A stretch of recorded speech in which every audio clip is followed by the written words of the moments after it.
বাবারে কি সুন্দর। কি গো মা, তুমি এখানে আয়েশ করে বসে পায়েস খাচ্ছ? মানে বলতে চাইছিলাম মোবাইল দেখছো। কি হচ্ছে তুমি তো এদিকে জানো না, আমার এদিকে ভিতর ফাটছে আর তুমি এদিকে মোবাইল দেখছো। কেন রে, কি হলো তোর আবার? তোমার যে জামাই আমাকে কি এক ভালো পাত্তা দেয়? সারাদিন শুধু নিজের ভাই নিয়ে পড়ে থাকে। আমি কি খাবো কি পরবো আমার প্রতি তোর চিন্তাই নাই। কি বলছিস তুই?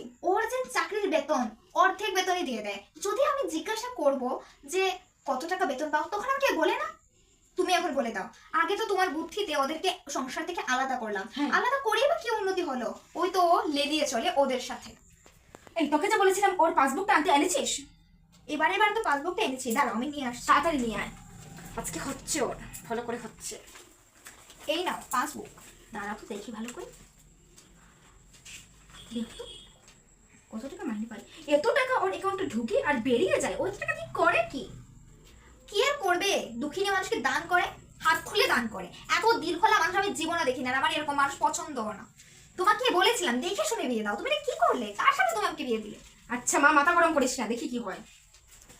কি আর হবে, যা হওয়ার তো তা হয়েই গেছে। আচ্ছা তুই চিন্তা করিস না, আমি আজকে ওকে ভালো করে টাইট দিয়ে দেবো। তুই শুধু দেখতে থাক। কি করছেন আপনারা এখানে? না বাবা, কিছু না।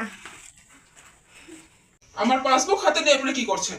তুমি এখানে আমার পাসবুক নিয়ে এসেছো? আমি কি তোমার পাসবুকটা নিয়ে আসতে পারি না? না, পারো না। ও কি তোমার পাসবুকটা দেখতেও পারে না? দেখতে পারে, কিন্তু আমার পাসবুক আপনার বাড়িতে নিয়ে এসে আপনাকে দেখাতে পারে না। এই তুমি কত টাকা মাইনে পাও বলো তো? হ্যাঁ, কত টাকা মাইনে পাও তুমি? যে আমার মেয়েকে একটা ভালো শাড়ি কিনে দিতে পারো না, একটা ভালো স্কিন কেয়ার করতে পারে না আমার মেয়েটা? কত টাকা মাইনে পাও তুমি? তোমার পাসবুকের একই অবস্থা, লাখ লাখ টাকা ঢুকছে, লাখ লাখ টাকা বেরোচ্ছে।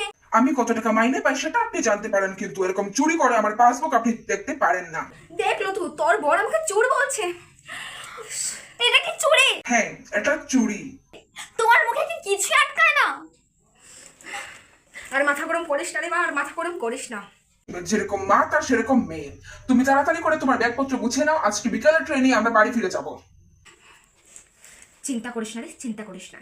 তুই আজকে যা, আর কালকে আমিও আসছি। তোর ভাসুর ঠাকুরকে আমি তোর বাড়ি থেকে চিরদিনের মতো বের করে দেব। যা, তুই একটু চিন্তা করিস না, যা। ঠিক আছে মা, আমি আসছি। যা। এই হতচ্ছাড়া জামাইকে তো আমি ছাড়বো না। আমার মেয়ের এত অশান্তি আমি সহ্য করব না। ওর ভাসুর ঠাকুরকে কি করে বাড়ি ছাড়া করতে হয় সেটা আমি ভাববো।